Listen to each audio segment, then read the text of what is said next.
اسرائیل کسی بھی وقت ایران پر حملہ کر سکتا ہے، واشنگٹن کو پیش کی اطلاع دے دی گئی امریکی میڈیا۔ رپورٹس کے مطابق اسرائیل نے واضح کیا ہے کہ وہ ایران کے اندر ایک بڑے آپریشن کے لیے مکمل طور پر تیار ہے۔ دوسری جانب امریکہ کو خدشہ ہے کہ اسرائیلی حملے کی صورت میں ایران عراق میں موجود امریکی اڈوں کو نشانہ بنا سکتا ہے۔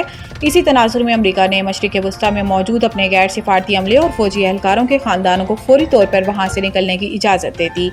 پینٹاگون کے مطابق اہل خانہ کی حفاظت ان کی اولین ترجیح ہے۔ ایرانی وزیر دفاع نے خبردار کیا ہے کہ اگر جنگ مسلط کی گئی تو ایران بھرپور جواب دے گا اور دشمن کو اس سے کئی گنا زیادہ نقصان اٹھانا پڑے گا۔ انہوں نے کہا کہ ایران تمام امریکی فوجی اڈوں کو نشانہ بنانے کی صلاحیت رکھتا ہے۔ ادھر ایران اور امریکہ کے درمیان یورینیم کی افزودگی کے معاملے پر سفارتی کشیدگی جاری ہے اور جوہری معاہدے کے لیے چھٹا دور مذاکرات اتوار کو مسقط میں متوقع ہے۔ ایرانی وزیر دفاع نے کہا کہ امید ہے کہ نوبت وہاں تک نہیں پہنچے گی اور مذاکرات کے مثبت نتائج سامنے آئیں گے، لیکن اگر ایسا نہ ہوا اور ایران پر جنگ مسلط کی گئی تو دشمن کے نقصانات ایران کے مقابلے میں کہیں زیادہ ہوں گے۔ وزیر اعظم نے چیئرمین سینیٹ اور اسپیکر قومی اسمبلی کی تنخواہوں میں اضافے کا نوٹس لے لیا۔ ذرائع کا کہنا ہے کہ وزیر اعظم شہباز شریف نے اس حوالے سے اسپیکر اور چیئرمین سینیٹ سے رپورٹ طلب کر لی ہے۔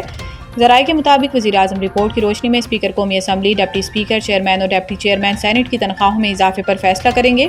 واضح رہے کہ آئندہ مالی سال کے بجٹ میں سرکاری ملازمین کی تنخواہوں میں 10% اور پینشن میں 7% اضافہ کیا گیا، جس کے بعد اسپیکر اور چیئرمین سینیٹ کی بھاری بھرکم تنخواہوں میں اضافے پر شدید تنقید کی جا رہی ہے۔ گزشتہ روز پوسٹ بجٹ پریس کانفرنس میں سوال کیا گیا۔ وزیر خزانہ نے وزراء، ارکان پارلیمنٹ، چیئرمین اور اسپیکر کی تنخواہوں میں اضافے کا دفاع کرتے ہوئے کہا کہ ان کی تنخواہوں میں 2016 سے اضافہ نہیں ہوا۔ اس کے علاوہ وزیر دفاع خواجہ آصف نے سوشل میڈیا پر جاری بیان میں ان برآمد اور تنخواہوں کا مالی فحاشی قرار دیا ہے۔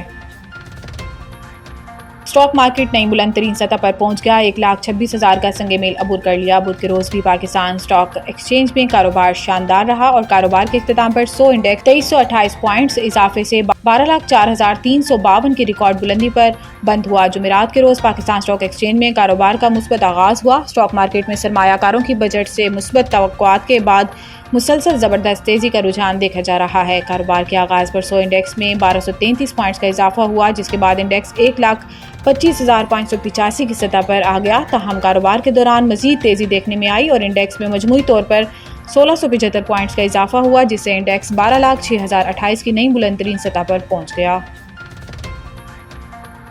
بے رحم قاتل ہمدردی کے قابل نہیں، نور مقدم کیس ظاہر جعفر کی سزائے موت کا تحریری فیصلہ جاری۔ رپورٹ کے مطابق سپریم کورٹ کا تفصیلی تحریری فیصلہ 13 صفحات پر مشتمل ہے۔ فیصلے میں سپریم کورٹ نے کہا کہ سائلنٹ وٹنس تھیوری کے مطابق بغیر عینی گواہ کے ویڈیو ثبوت قابل قبول ہے۔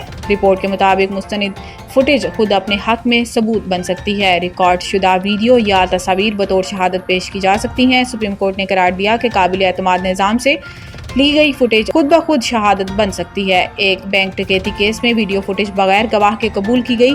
امریکی عدالتوں میں سائلنٹ وٹنس اصول کو وسیع پیمانے پر تسلیم کر لیا گیا ہے۔ سپریم کورٹ نے کہا کہ C C T V footage, D V R اور ہارڈ ڈسک قابل قبول شہادت ہیں۔ ویڈیو ریکارڈنگ میں کوئی ترمیم ثابت نہیں ہوئی۔ ملزم کی شناخت صحیح نکلی۔ ڈی این اے رپورٹ سے زیادتی کی تصدیق ہوئی۔ اعلیٰ قطر پر مقتولہ کا خون موجود ہے۔ تحریری فیصلے میں کہا گیا ہے کہ ظاہر جعفر کی قتل میں سزائے موت برقرار ہے، جبکہ زیادتی کی سزا عمر قید میں تبدیل کی جاتی ہے۔ مرکزی مجرم ظاہر جعفر ذاکر کو اغوا کے الزام سے بری قرار دیا جاتا ہے۔